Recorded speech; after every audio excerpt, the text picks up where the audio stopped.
back. Pero hahawak ng tuluyan ito. It's gonna be Blacklist Rough Era. At mukhang ibibigay ba ng Minana Archive Stone?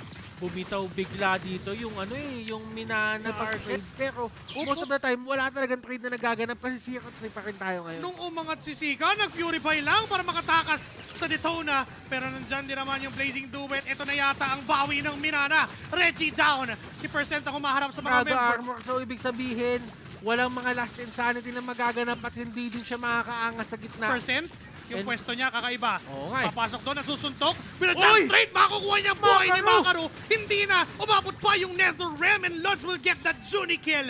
Ngayon nahabol ang ibang members ng Blacklist Rough Era. Wala nang Lord. Pwede nang rektahin to.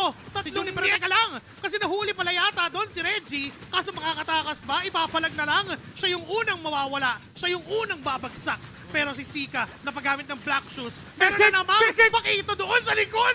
Paplang na naman siya at makukuha niyang buhay ni Kozen. Tutuloy ba ang Blacklist Rough Era? May mga minions muli. Susubok na tapusin ang laban. Ito na nga ba ang kauna-unahang 2-0? Pero mukhang mapipigilan. Meron pang wild charge na bibitawan. Detona's welcome. Pero unti-untit iniisa-isa sila ni Percent sa likuran. Kaya naman Blacklist Rough Era masesecure ang serye into a 2-0 fashion. We don't see this often, but right now,